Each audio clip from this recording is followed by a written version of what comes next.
Hello दोस्तों, कैसे हैं आप सब। उम्मीद करते हैं कि ठीक ही होंगे। और आप लोगों का ये क्लास 12 का हम लोग हिस्ट्री पढ़ रहे थे।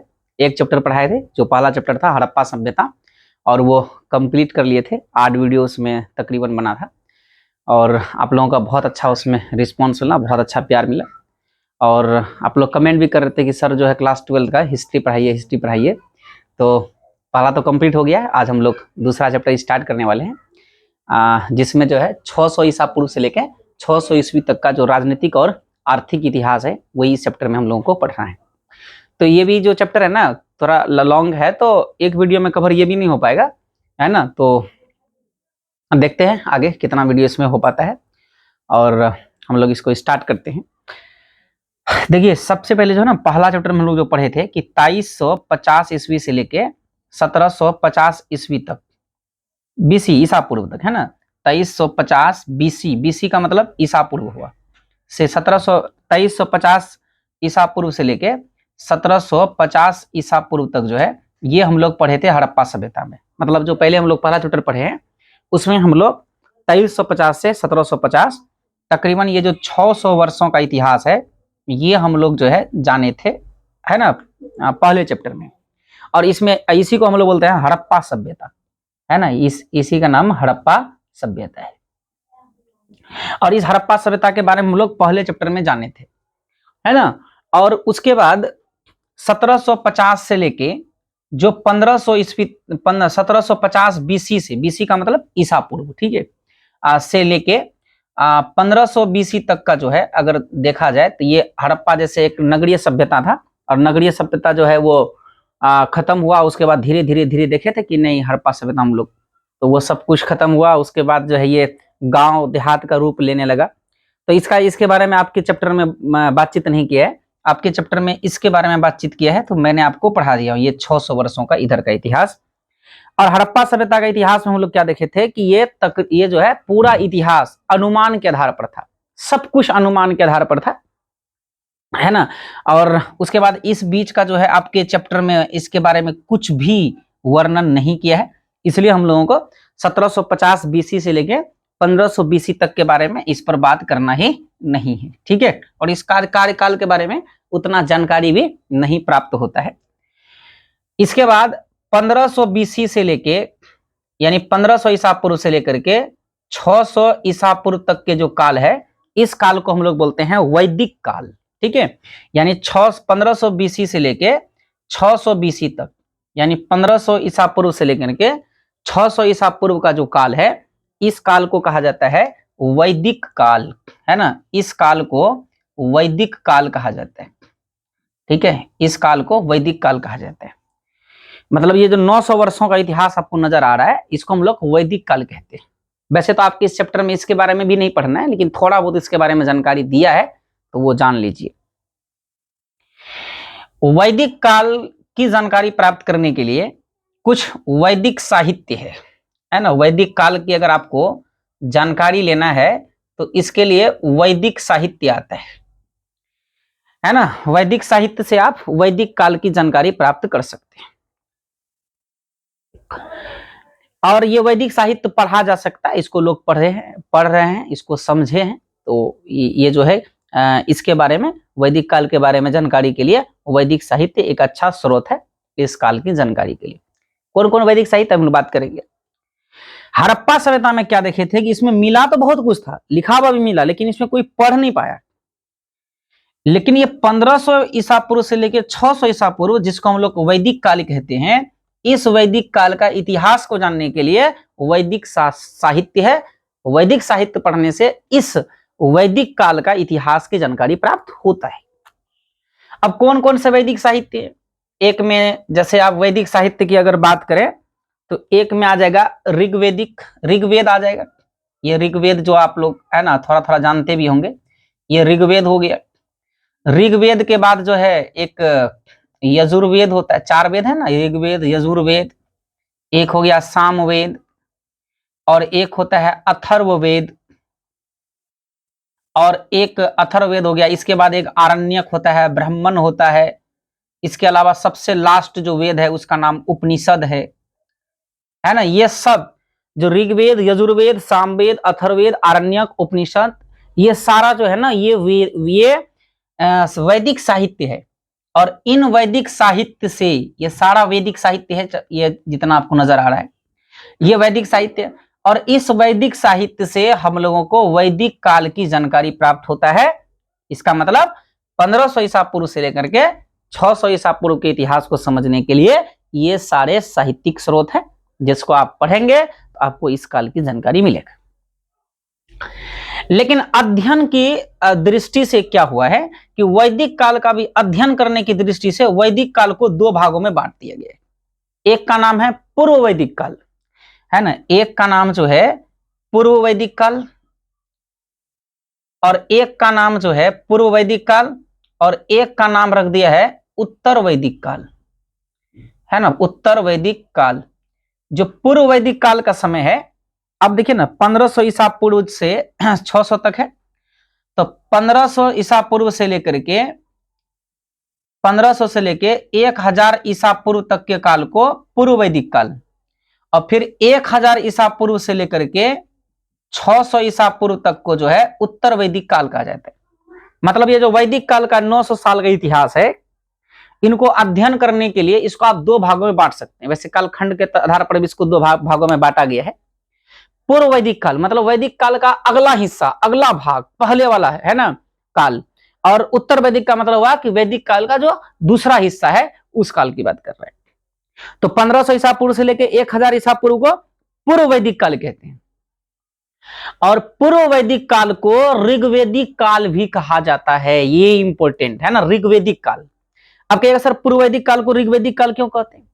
क्योंकि पूर्व वैदिक काल को जानने के लिए, जैसे मैंने अभी आपसे कहा ना कि अगर वैदिक काल का इतिहास जानना है तो वैदिक साहित्य इसके लिए है। जैसे ऋग्वेद है, यजुर्वेद है, सामवेद है, अथर्ववेद है, आरण्यक है, उपनिषद है। उपनिषद सबसे अंतिम वेद है, इसलिए उपनिषद को वेदांत भी कहा जाता है। आपको थोड़ा याद रखना है ना, उपनिषद को वेदांत यानी वेदों का यहां पर अंत हो गया। तो ये सारे वैदिक साहित्य हैं जिसका अध्ययन आप करके वैदिक काल की जानकारी प्राप्त कर सकते हैं।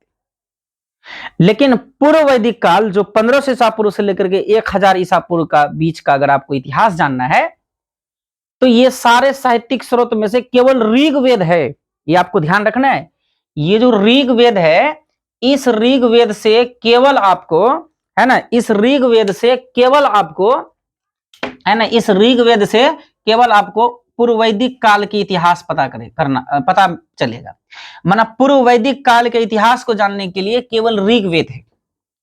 बाकी जो यजुर्वेद, सामवेद, अथर्ववेद, आरण्यक, उपनिषद, ये सारा नजर आ रहा है यहां से लेके यहां तक, ये सारा उत्तर वैदिक काल की जानकारी के लिए है।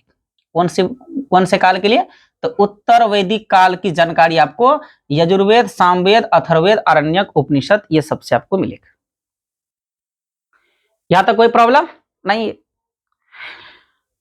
अब जो है कुछ है ना, बच्चों का एक प्रॉब्लम होता है कि सर ये पूर्व वैदिक काल और ये जो उत्तर वैदिक काल है, ये तो कालखंड समझ गए कि 1500 ईसा पूर्व से 1000 ईसा पूर्व को पूर्व वैदिक काल कहेंगे, 1000 ईसा पूर्व से लेकर 600 ईसा पूर्व को उत्तर वैदिक काल कहेंगे, और पूर्व वैदिक काल को ऋग्वेदिक काल कहा जाता है क्योंकि ऋग्वेद ही एकमात्र साहित्यिक स्रोत है जिससे हम लोग जो है पूर्व वैदिक काल की जानकारी प्राप्त कर सकते हैं। इसके अलावा यजुर्वेद, सामवेद, अथर्ववेद, आरण्यक और उपनिषद, ये सब जो है उत्तर वैदिक काल की जानकारी इससे प्राप्त होता है।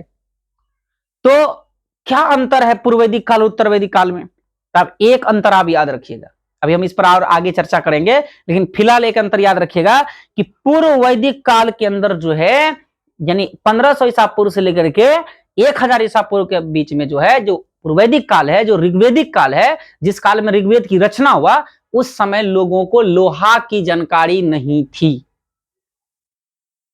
क्लियर? और उत्तर वैदिक काल में लोगों को लोहा की जानकारी मिला, उससे कई फायदा हुआ। लोहा का हथियार बनाने लगा, युद्ध में उसका प्रयोग करने लगा, लोहा से जंगल काट करके आबादने लगा, लोगों का एक बड़ा सा जनसमूह एक जगह बसने लगा, खेती-बाड़ी करने लगा, तो बड़ा परिवर्तन आया। ये उत्तर वैदिक काल में परिवर्तन देखने को मिला, लेकिन ये ऋग्वेदिक काल में या पूर्व वैदिक काल में ये परिवर्तन बिल्कुल नहीं था। अब जो है ना, एक ऋग्वेद में आखिर है क्या चीज?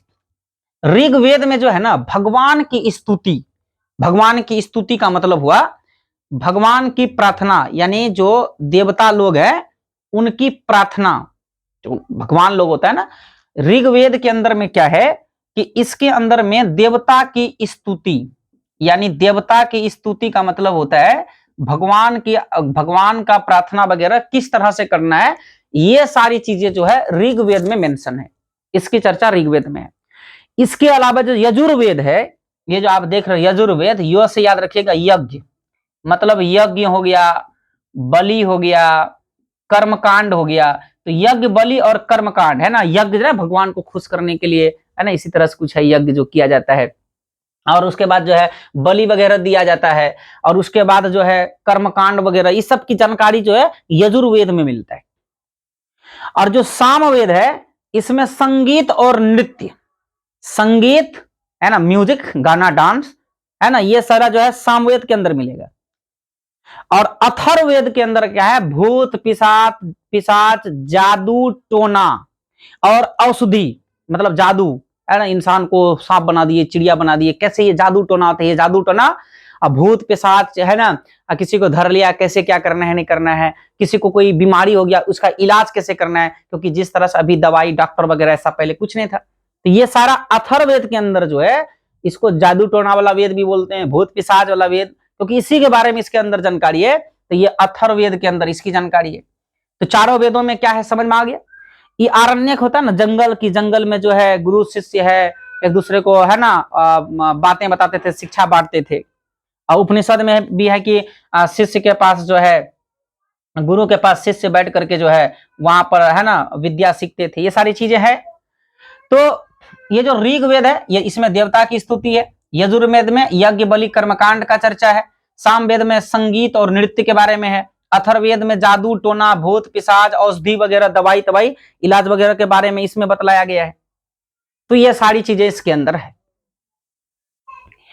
तो ये 1500 से लेकर के 600 ईसा पूर्व है, इसी काल में आप देख रहे हैं ऋग्वेद यजुर्वेद सामवेद अथर्ववेद सब का रचना हुआ। अब थोड़ा सा आप इधर आ जाइए, इधर आइएगा तो यहां पर आप नजर दौड़ाइए, मैंने यहां पर लिख के रखा हूं कि वैदिक काल जो 1500 ईसा पूर्व से, बीसी का मतलब ईसा पूर्व से 600 ईसा पूर्व तक को वैदिक काल कहते हैं। अध्ययन की दृष्टि से वैदिक काल को दो भागों में बांट दिया गया है, ऋग्वैदिक काल या इसी को पूर्ववैदिक काल बोलते हैं। पूर्ववैदिक काल और ऋग्वैदिक काल इसलिए लिखे क्योंकि पूर्ववैदिक काल के इतिहास को जानने के लिए एकमात्र साहित्यिक स्रोत ऋग्वेद है, इसलिए इसको ऋग्वैदिक काल कहा जाता है। ऋग्वैदिक काल 1500 ईसा पूर्व से लेकर के 1000 ईसा पूर्व, और इसी में आर मतलब ऋग्वेद का रचना इसी काल में हुआ। अब रचनाकार कौन है, लेखक कौन है, इस पर भी हम चर्चा कर देंगे आपका, है ना। और उसके बाद जो है उत्तर वैदिक काल में 1000 ईसा पूर्व से लेकर के 600 ईसा पूर्व को उत्तर वैदिक काल कहते हैं। इसमें यजुर्वेद सामवेद और अथर्ववेद का रचना किया गया। तो इस प्रकार से जो है कि ये वैदिक काल का कालखंड, आपको इसको याद रखना है। अब यहां पर आता है क्या, ऋग्वेद जो है इसके रचनाकार कौन है ना। ऋग्वेद का रचनाकार का जानकारी, मतलब आपसे पूछेगा कि इसके रचनाकार कौन है, इसके लेखक कौन है। अक्सर लोग पूछते हैं कि ये जो ऋग्वेद है यजुर्वेद है सामवेद है अथर्ववेद है, बताओ ऋग्वेद का लेखक कौन है।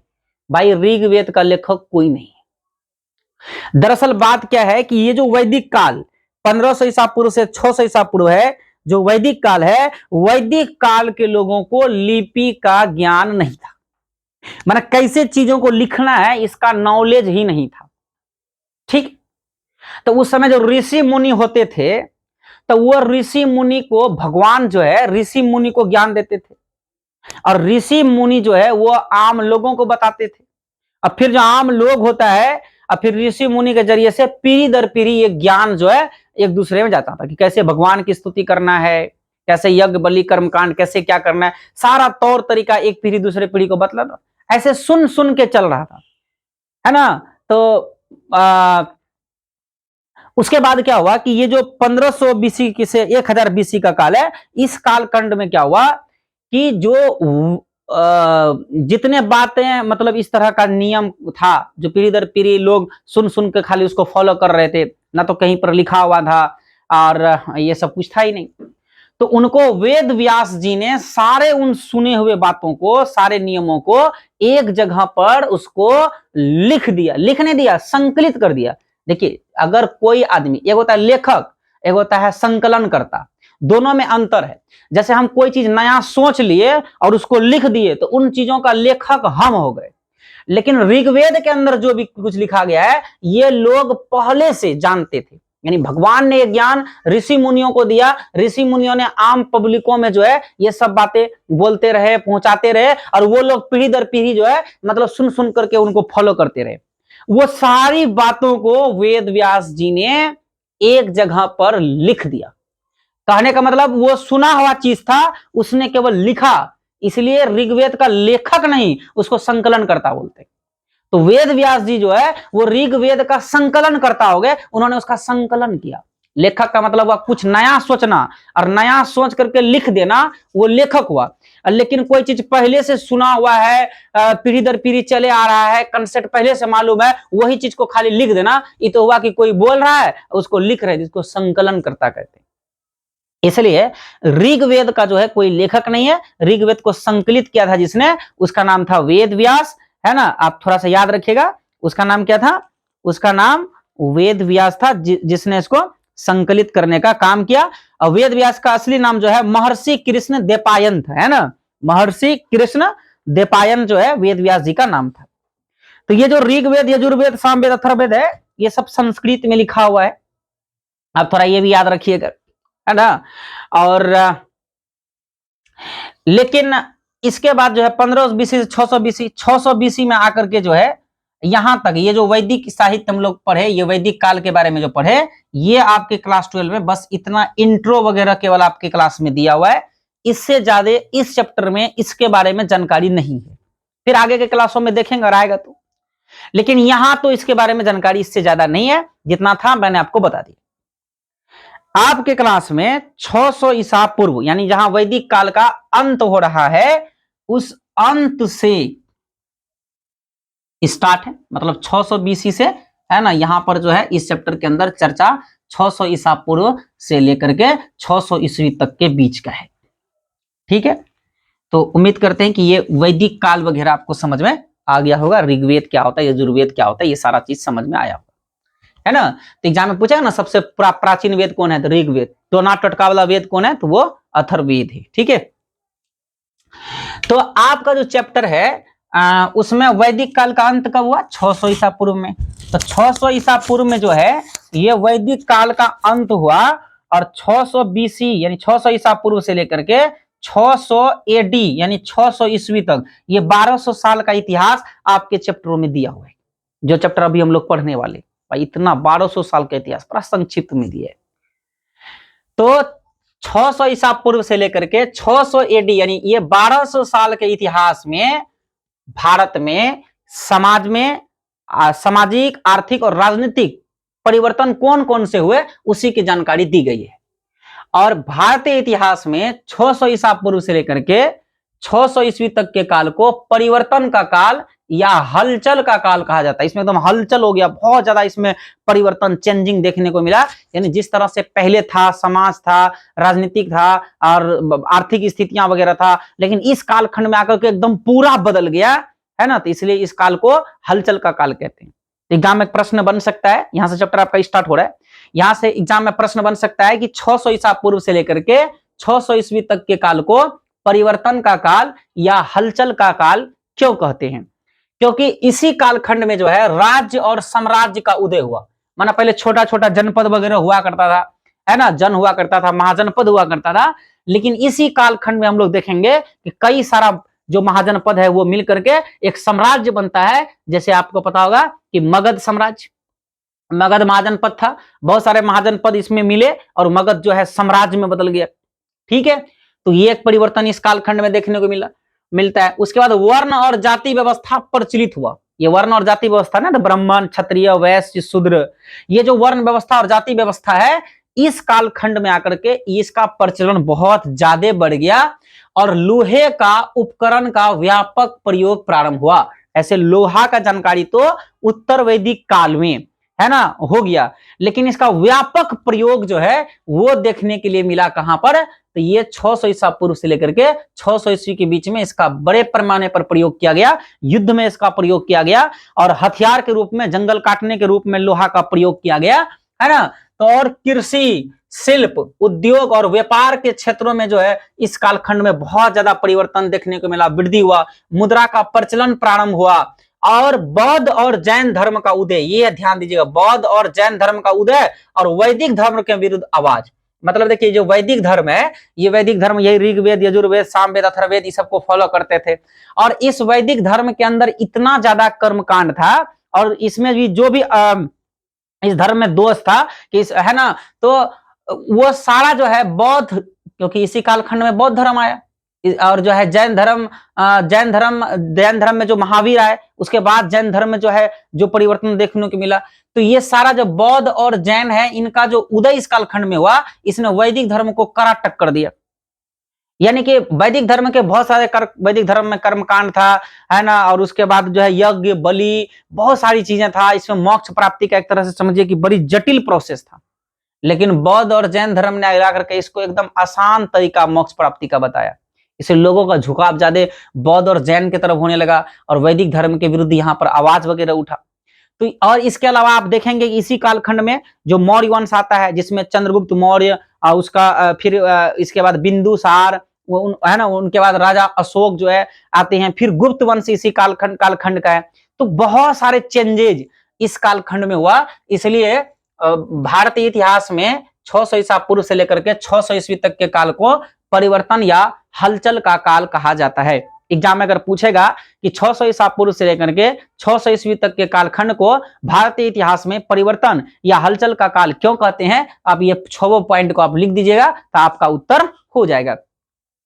इसके अलावा आते हैं दूसरा नंबर में, तरह कालखंड समझ लेते हैं। अभी हम लोग पढ़े कि वैदिक काल में 1500 ईसा पूर्व से लेकर के 600 ईसा पूर्व के काल को वैदिक काल कहते हैं, और वैदिक काल का काल को जो है 2 भागों में बांटा गया है। एक पूर्व वैदिक काल, जिसको ऋग्वैदिक काल कहते हैं। क्यों ऋग्वैदिक काल कहते हैं? क्योंकि पूर्व वैदिक काल का इतिहास को जानने के लिए, अर्थात 1500 ईसा पूर्व से लेकर के 1000 ईसा पूर्व के इतिहास को जानने के लिए ऋग्वेद ही एकमात्र वैदिक साहित्य है, इसलिए इसको ऋग्वैदिक काल कहते हैं। और इसी कालखंड में जो है ऋग्वेद का रचना हुआ था।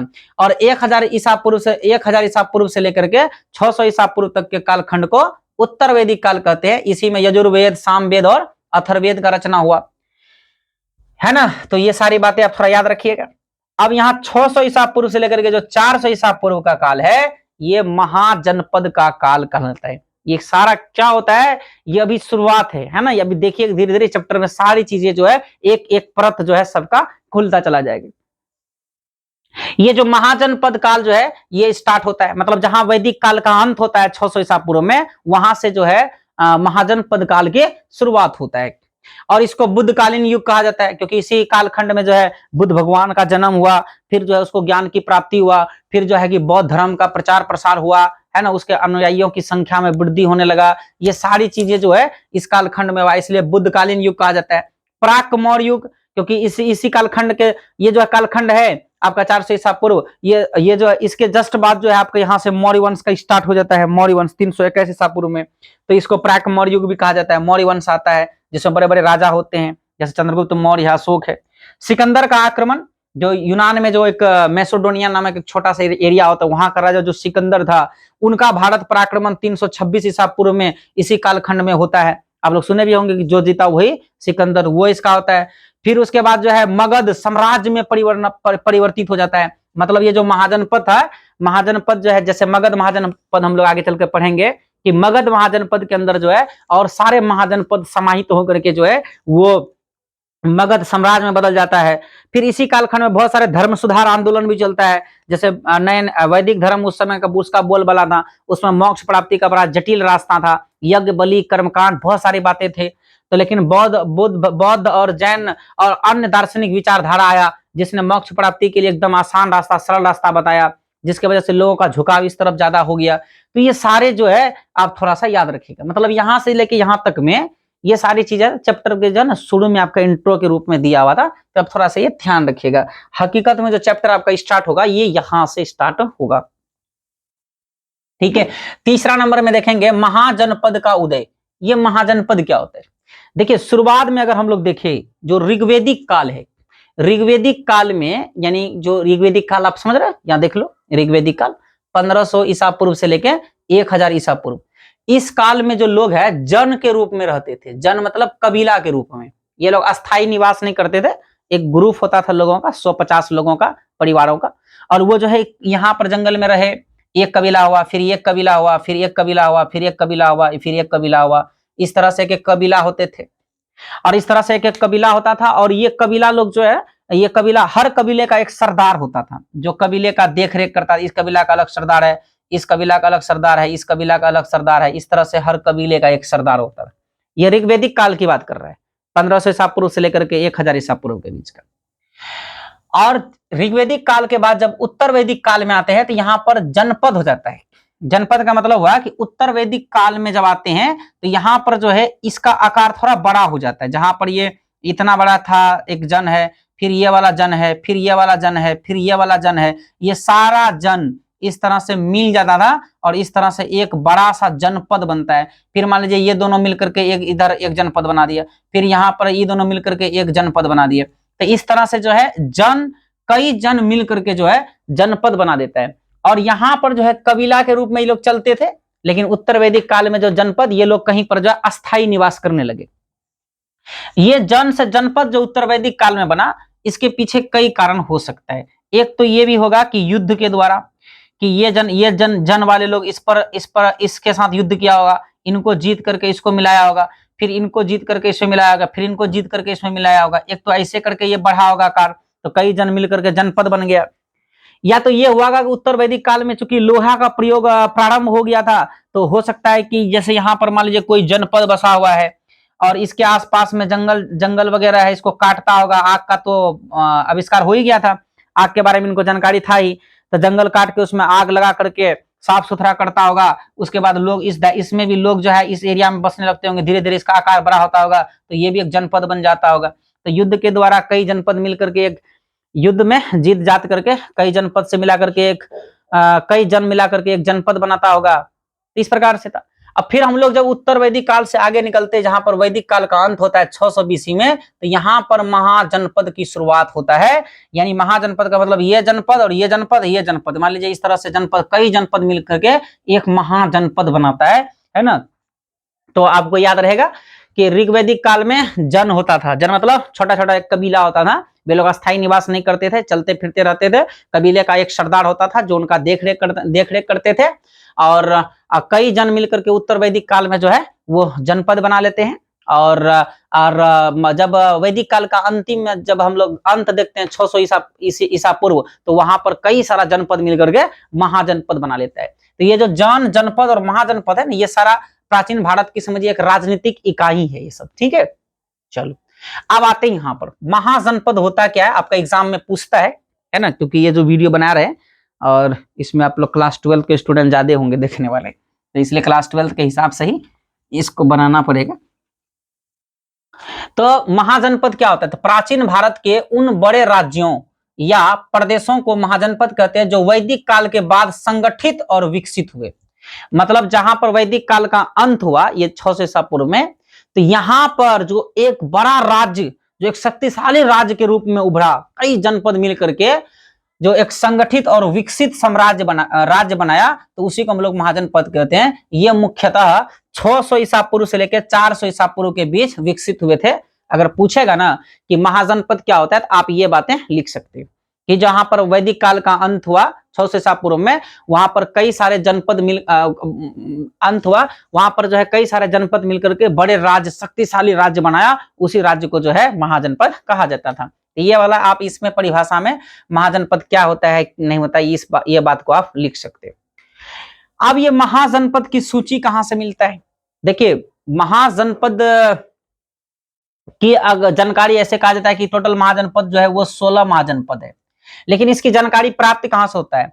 इसकी जानकारी देखिए बौद्ध ग्रंथ है एक, उसका नाम है अंगुत्तर निकाय, और एक जैन धर्म का ग्रंथ है जिसका नाम है भगवती सूत्र। इन दोनों में 16 महाजनपदों की जानकारी मिलता है। लेकिन कहा जाता है कि बौद्ध ग्रंथ और जैन ग्रंथ में जो 16 महाजनपदों की जानकारी है, उसके उच्चारण में कुछ भिन्नता देखने को मिलता है, कुछ जगह में भी भिन्नता देखने को मिलता है। लेकिन इनमें सबसे अधिक प्रमाणिक जो है वो बौद्ध ग्रंथ के अंगुत्तर निकाय को माना जाता है। ऐसे दोनों जो है, दोनों से 16 महाजनपद होने की जानकारी मिलता है, लेकिन अधिक प्रमाणिक जो है ये बौद्ध ग्रंथ के अंगुत्तर निकाय को माना जाता है। ये आप थोड़ा सा याद रखिएगा। तब पूछेगा महाजनपद कितने हैं, तो महाजनपद 16 है ना। इसकी जानकारी कहां से प्राप्त होता है, इसकी जानकारी बौद्ध ग्रंथ अंगुत्तर निकाय से और जैन धर्म के ग्रंथ जो है भगवती सूत्र से इसकी जानकारी प्राप्त होता है। और महाजनपद जो है ना, जो 16 था, 16 महाजनपद में जो राजा होते थे ना, तो वह राजतांत्रिक होते थे। 14 में 14 ऐसे राज्य थे जहां राजतांत्रिक था। मतलब क्या, जिसकी लाठी उसकी भैंस का हिसाब किताब से, यानी पिताजी मरा फिर उसका जो है पुत्र राजा बन गया, ये वाला सिस्टम था। यानी यहाँ पर जो है ना प्रजा की कोई मर्जी नहीं चलता, उसको हम राजतंत्र बोलते हैं, आप लोग थोड़ा वो जानते भी होंगे। लेकिन दो ऐसे महाजनपद थे जहां पर गणतांत्रिक था, यानी कि जहां पर जो है लोगों का एक तरह से समझिए कि शासन था। एक आपका वज्जी और एक मल्ल, मतलब जो है 16 महाजनपद में से एक वज्जी और एक मल्ल, ये दो महाजनपद था जिसमें गणतंत्र था। गणतंत्र मतलब जहां पर लोगों के द्वारा, लोगों के समूह के द्वारा जो है शासन किया जाता था। और ये जो वज्जी आप देख रहे हो, ये विश्व का पहला जगह होगा जहां पर लोकतंत्र होता है। पूरी दुनिया की बात अगर करें तो ये वैशाली में, बिहार में पड़ता है ना, वैशाली जिले में। तो ये वज्जी वाला एरिया, तो यहीं पर सबसे पहले पूरी दुनिया में सबसे पहले लोकतंत्र स्थापित होता है। तो इस तरह से ये जो है ना महाजनपद, अब जो 16 महाजनपद है इसकी क्या विशेषताएं हैं, कहाँ है, नहीं है, ये सारे ट्रिक के साथ हम आपको इसी वीडियो में अभी बताने वाले हैं। एक बार पहले इस सबको फिर से देख लेते हैं, है ना। तो ये देखिए यहाँ से प्रश्न बनेगा कि 600 ईसा पूर्व से लेकर के 600 AD को भारतीय इतिहास में परिवर्तन या हलचल का काल क्यों कहते हैं। ये पांचों पॉइंट आप लिख दीजिएगा। वैदिक काल वैदिक काल बताइए, तो 1500 ईसा पूर्व से 600 ईसा पूर्व को वैदिक काल कहते हैं। ऋग्वैदिक काल 1500 ईसा पूर्व से लेकर 1000। ऋग्वैदिक काल का दूसरा नाम पूर्ववैदिक काल। पूर्ववैदिक काल को जानने के लिए एकमात्र साहित्यिक वैदिक साहित्य स्रोत ऋग्वेद।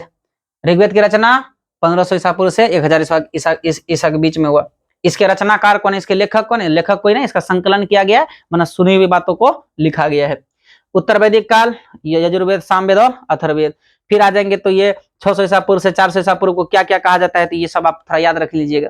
महाजनपद का उदय कैसे हुआ, ऋग्वेद में जन था, उत्तर वैदिक काल में जनपद हो गया, फिर आकर के जो है वैदिक जहां पर वैदिक काल का अंत होता है वहां पर जो है महाजनपद होता है। फिर महाजनपद जो है किसे कहते हैं, ये परिभाषा हो गया, महाजनपद के स्रोत हो गए, है ना। इसका स्क्रीनशॉट ले लीजिए, फिर आगे लिखते हैं।